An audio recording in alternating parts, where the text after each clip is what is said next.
U.S. President Donald Trump has threatened to raise tariffs on 8 European countries until they allow the U.S. to buy Greenland. Trump posted on Truth Social that starting on February 1st, all of the above countries mentioned here, Denmark, Norway, Sweden, France, Germany, the UK, and the Netherlands, including Finland, will be charged a 10% tariff on any and all goods sent to the United States of America. European leaders have warned against what they call a dangerous downward spiral if the levies are implemented, with the EU's foreign policy chief Kaja Kallas replying in a post, "China and Russia must be having a field day. They are the ones who benefit from divisions among allies. If Greenland's security is at risk, we can address this inside NATO. Tariffs risk making Europe and the United States poorer and undermine our shared prosperity."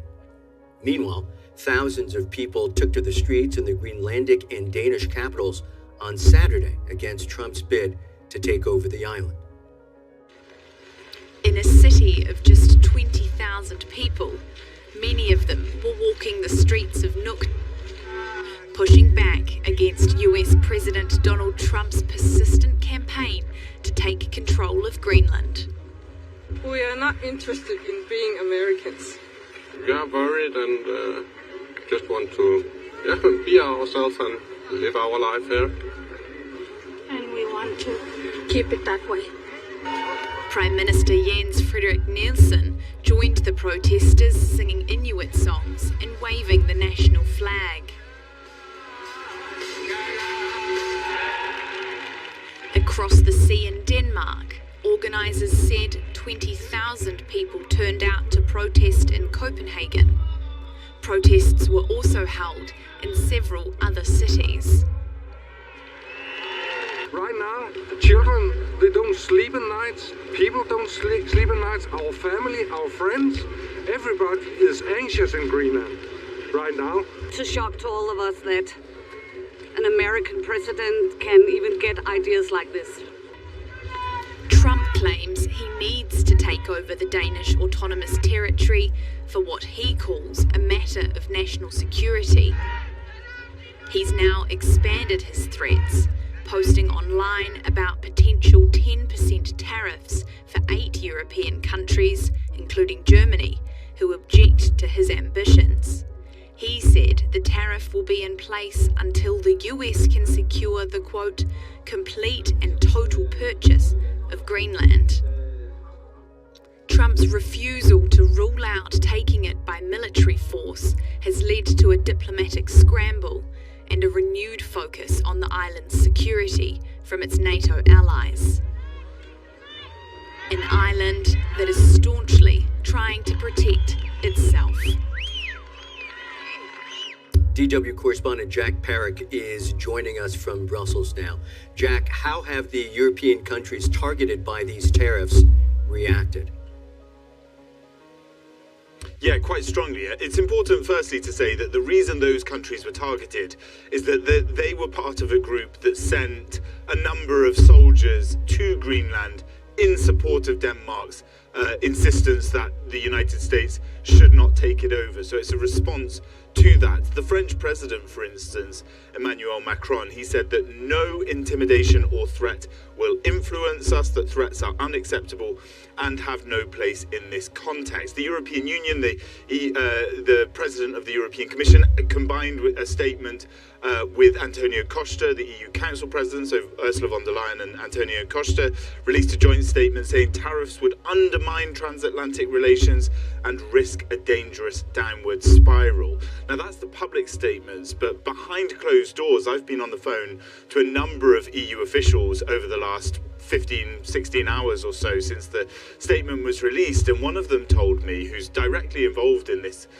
sort of area, said, we're very accustomed to the Trump administration trying to bully us with tariffs, but this is the first time that we are being publicly blackmailed with tariffs. And that's because the context of Trump's tariffs exchange with the rest of the world, including the European Union, where he was trying to rebalance America's trade with the rest of the world. this is using tariffs to try and force the countries of the European Union in order to shift their position on a foreign policy issue. So what can the EU and the affected countries do now? Yeah, I mean, that's the big question, and we know that ambassadors from the 27 European Union countries are meeting here in Brussels today. Now, one of the things that they can discuss at this emergency meeting is the potential to use an instrument which is called the anti-coercion instrument. It was set up after China economically tried to force Lithuania, an EU member state, to change its tact on its position on Taiwan, which is obviously another global context, but the European Union set this up so that the EU could have the power that if a country was trying to economically coerce one of its members, it could push back against it. And that is the discussion. They call it in these parts the trade bazooka. It was discussed back when the US, when Trump initially put the tariffs on the European Union and other countries as well, whether they would use it. And actually it came to resistance from countries like Germany and Italy, not only the countries that are more pro-America like the Hungarians, for instance. But one would expect that when the ambassadors are meeting here in Brussels today, in response to this 10% tariff that Trump says will come into force from the 1st of February on these 8 countries, if they do not get into negotiations and agree a plan for the US to take over Greenland, then we think that perhaps on the table for the European Union could be the discussion that the EU takes a big power and creates a big response. Will they do it? Will they walk the talk? That is something we'll have to wait and see.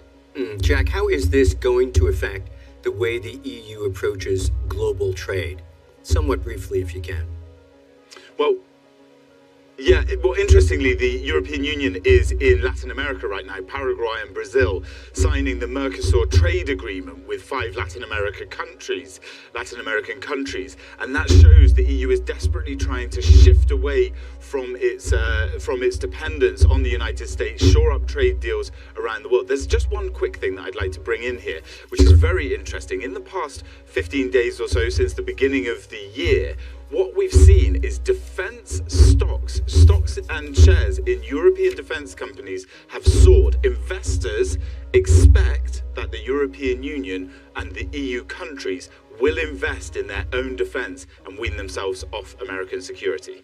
Interesting point. That's a DW's Jack Parrick in Brussels. As ever, many, many thanks to you, Jack.